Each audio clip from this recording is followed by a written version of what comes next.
घर का काम सही ढंग से कैसे करें। हर कोई चाहता है, हर एक विमेन जो है वो चाहती है कि उसका घर जो है वेल ऑर्गेनाइज्ड रहे, सारी चीज़ें टाइम से होती रहे और काफ़ी मेंटेन्ड रहे, घर साफ़ सुथरा चमकता तो रहे ही, साथ में वो भी स्ट्रेस फ्री जिए, क्योंकि वो सारे काम सब कुछ जो है टाइम शेड्यूल से जब सब कुछ होता है, सारी चीज़ें ऑर्गेनाइज्ड होती हैं, कोई भी काम का एक्स्ट्रा प्रेशर नहीं होता, तो बहुत ही अच्छा लगता है।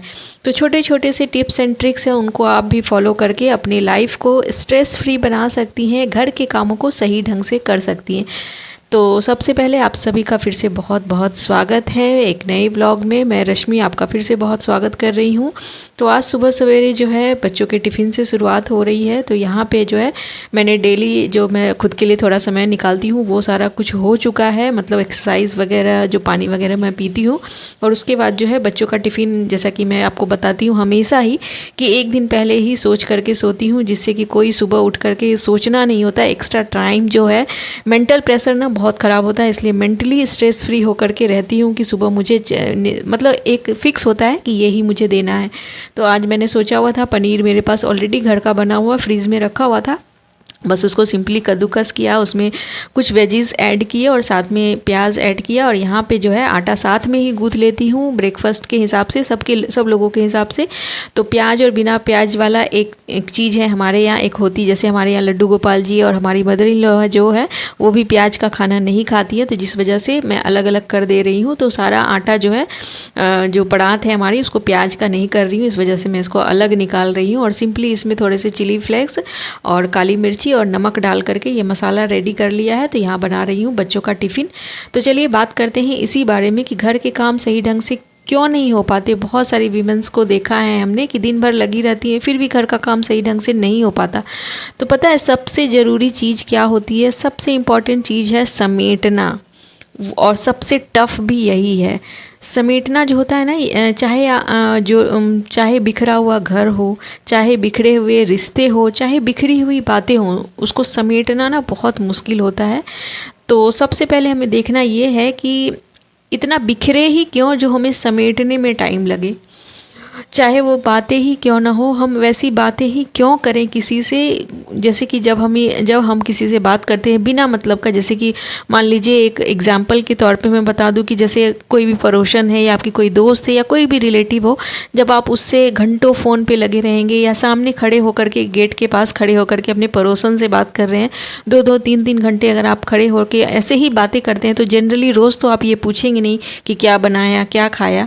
तो कुछ ना कुछ ऐसी बातें हमारे मुँह से भी निकल जाएगी, उसके मुंह से भी निकल जाएगी, और फिर क्या होगा कि तुम उसे मत बताना, तुम उसको ये मत बताना, तुम वो मत बताना। और जब कभी वो बात सामने आ जाती है, कोई भी बात हो चाहे, तो जब किसी थर्ड पर्सन के सामने आ जाती है, उस समय क्या होता है, उन बातों को समेटने में कितनी एनर्जी लॉस्ट होती है, कितना कुछ हमें मतलब बातों को ऊपर नीचे करना होता है कि नहीं मैंने तो ऐसे नहीं कहा था, ये तो कुछ मैंने अलग सेंस में कहा था। तो सिंपल यही है कि उतना बातों को उलझाना ही क्यों है, क्यों उतनी बातें करनी है जो हमें समेटना पड़े।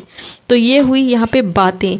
और कुछ ऐसी चीज़ें होती है, जैसे कि हम बात करें कि घर को सही ढंग से हम लोग क्यों नहीं कर पाते, क्योंकि हम लोग जो है सबसे पहले जो बिखरा हुआ हमारा घर होता है उसको समेटना बड़ा ही आफत हो जाता है। जैसे कि अगर रात में ही हम लोग जो जगह पे चीज़ें हैं उसको एक मान लीजिए क्लीनिंग नहीं कर रहे रात में, लेकिन एटलीस्ट हम लोग अपने सामान को और बाकी सारे मेंबर्स को भी बोल सकते हैं कि अपनी चीज़ें जगह पे रखो। बच्चे हैं तो वो जूते अपनी जगह पे खोलो, स्कूल से आकर के अपनी यूनिफॉर्म जगह पे रखो। हस्बैंड है तो उनसे भी आप बात कर सकती हैं, गीला तौलिया बेड पे ना रखा जाए। जो धुलने के कपड़े हैं वो उनको उनके जो जगह उसके लिए बनी हुई है वहाँ पे रखा जाए। तो इस तरीके से आपका जो काम है, जैसे कि कुछ ऐसी चीज़ें होती है जैसे कि जो डेली करने वाले काम हैं वो आपको कब करने हैं, जो वीकली करने वाले काम हैं वो आपको कब करने हैं। तो कामों को ना जब तक आपकी टू डू लिस्ट नहीं होगी, जब तक एक तरीके से प्लानिंग आप नहीं करेंगे ना, तो घर कभी अच्छे ढंग से आप मैनेज ही नहीं कर सकते हैं। तो प्लानिंग बहुत ज़्यादा ज़रूरी होती है हर एक इंसान के लिए। जब हर कोई एक प्लानिंग से, एक टाइम से चलता है, माने कि हस्बैंड जी अपने शॉप पे या ऑफिस जाते हैं तो ऑफिस पे निश्चित समय पे जाते हैं, हर किसी का एक निर्धारित समय होता है। बच्चों का एक नियम होता है कि इस टाइम पे बस आ जाएगी, इस टाइम पे स्कूल स्टार्ट हो जाएंगे, तो उनका एक प्रॉपर टाइम से चलता है। तो सारी चीज़ें उनकी एक फिक्स शेड्यूल से चलती है, जिसमें कोई भी ऊपर नीचे कुछ भी नहीं होता। लेकिन हम हाउसवाइफ्स के साथ में क्या होता है कि एक कभी कभी ना टालने की आदत बहुत होती है हमारी, कि जैसे आज हमें कपड़े धुलने हैं, मान लीजिए कि एक दिन छोड़ करके एक दिन हम कपड़े धुल रहे हैं, तो कभी कभी ना हमें क्या हो जाता है कि छोड़ो छोड़ो कल धो लेंगे, परसों धो लेंगे, ऐसे करके ना 2-3 दिन के कपड़े एक साथ में इकट्ठे हो जाते हैं। फिर ना इतना ज़्यादा बर्डन हो जाता है कि मतलब उसको समेटना ना बहुत ही आफत हो जाता है। और कई बार क्या होता है कि कुछ महिलाओं की आदत होती है मल्टीटास्क, वो मतलब ज़रूरत से ज़्यादा मल्टीटास्किंग करने की। उस चक्कर में क्या होता है कि चीज़ें और ज़्यादा बिखर जाती है और हमारा जो है एक्स्ट्रा टाइम भी उसमें और एक्स्ट्रा एनर्जी भी बहुत लगती है। तो वो सारी चीज़ें भी हम लोगों को उस सारी चीज़ों पे भी वर्क करना चाहिए। मान लीजिए एक उदाहरण के तौर पे मान लीजिए आपने कपड़े धो रही हैं आप, और एक साइड में आपने सब्जी रखी हुई है पकने के लिए, तो कपड़े धोते धोते आपको याद आया कि आपने सब्जी रखी हुई है गैस पे, आप भागते हुए आए, फिर आपने देखा कि कुछ आलू गोभी की सब्ज़ी रखी हुई है, वो नीचे से जल गई। आप उसमें गोभी अलग कर रहे हैं, आलू अलग कर रहे हैं, आटा गूँथ रहे हैं, और एक साइड दूध चढ़ा हुआ, उतने में किसी का फ़ोन आ गया, फ़ोन करते करते आप बाहर आ गई और इधर दूध जो है पूरा निकल गया। तो मतलब यही होता है ओवर मल्टीटास्किंग ना बहुत ही ज़्यादा बुरी होती है। ये कुछ छोटी छोटी सी चीज़ें होती है ना, जो घर को जब आप काम कर रहे हैं ना, तो बिल्कुल उसी में फोकस करिए। काम रह करके, यानी कि शांत रह करके सहज भाव से आप कुछ चीज़ों को करेंगे ना, तो चीज़ें वेल ऑर्गेनाइज्ड रहेंगी और टाइम से आपका मतलब सारी चीज़ें सॉर्ट भी हो जाएगी। उसके बाद आप फ्री अपने टाइम में जिससे आपको बात करनी है या फिर जो भी कुछ करना है, मतलब एक समय के हिसाब से करें। ये नहीं कि मतलब कोई भी चीज़ का एक शेड्यूल होना चाहिए और टाइमिंग होनी चाहिए। एक और इम्पॉर्टेंट बात कि कई बार होता है कि हम चाहते तो हैं कि सारे मतलब समय से उठें, समय से हमारे सारे काम हो, लेकिन क्यों नहीं कर पाते? क्योंकि हो सकता है हमारे फिज़िकल हेल्थ में, हमारे हेल्थ में कोई इशू हो।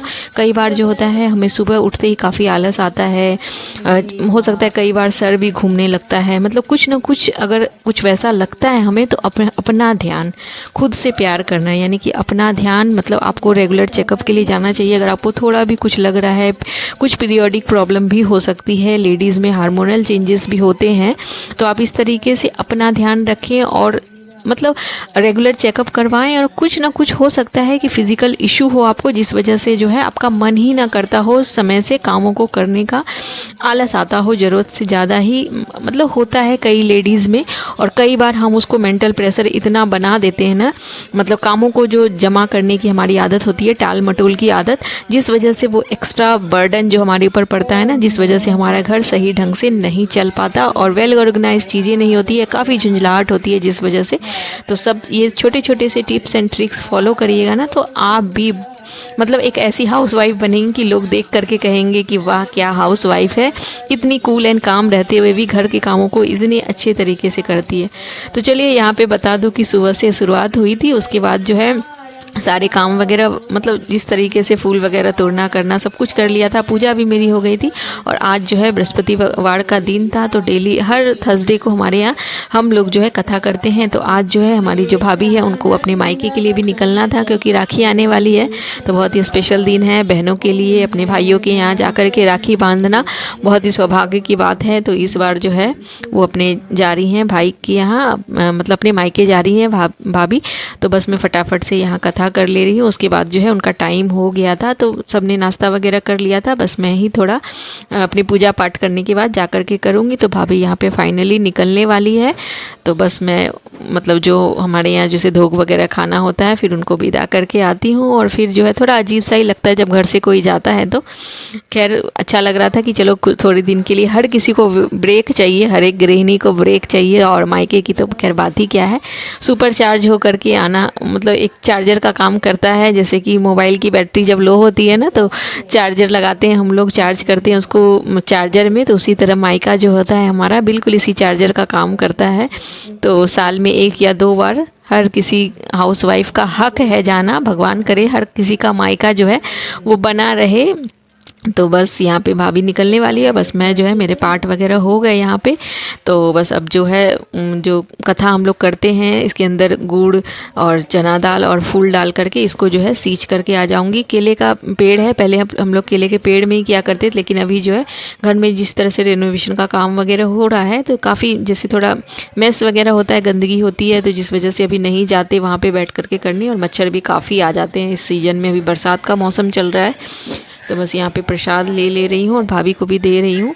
और बस कुछ इस तरीके का जो है आज का दिन था। और अगर थोड़ा सा भी आपको मेरा व्लॉग अच्छा लगे ना दोस्तों, तो आप ज़रूर चैनल को प्लीज़ लाइक शेयर और सब्सक्राइब करिएगा, और किसी और को शेयर भी ज़रूर करिएगा, किसी न किसी की हेल्प ज़रूर हो जाएगी। तो बस यहाँ पे जो है भाभी जा रही है अपने मायके। तो यहाँ पे ऑलरेडी पैक्ड, सब कुछ पैक था और अभी बज रहे थे सुबह के लगभग 10:30 बजे होंगे। और बस ट्रेन का टाइम हो चला था और बस निकल रही हैं। तो चलिए अब छोड़ करके आए और फिर देखती हूँ कि आगे क्या कुछ करती हूँ। तो बस इस तरीके से आ गए थे।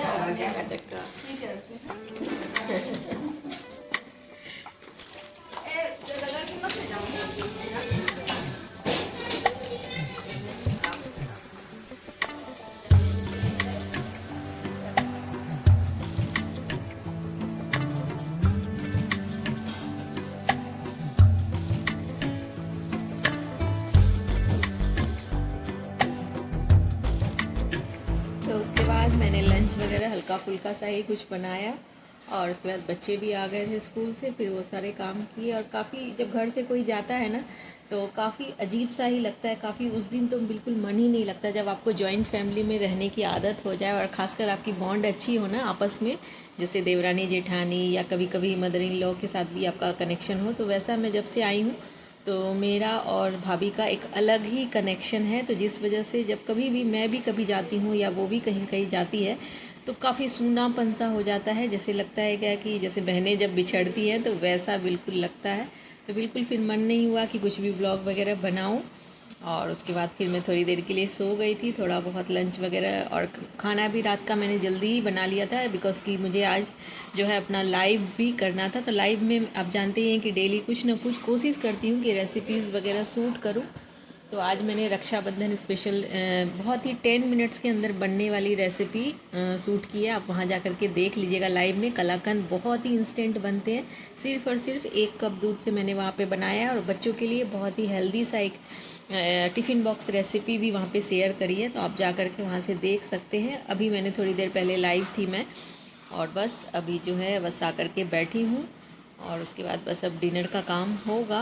और बाकी अभी ज़्यादा कुछ और कुछ है नहीं दिखाने के लिए। तो आज की व्लॉग को जो है करती हूँ यहीं पे एंड। मिलते हैं फिर से और कुछ नई नई बातों के साथ, नई नई चीज़ों के साथ। तो मिलते हैं नेक्स्ट ब्लॉग में। थोड़ा सा भी आपको पसंद आए तो लाइक शेयर और अपना कीमती सा सब्सक्राइब का बटन ज़रूर हिट कर दीजिएगा दोस्तों। काफ़ी मोटिवेशन होती है, नई चीज़ें आपसे शेयर करने का मन करता है।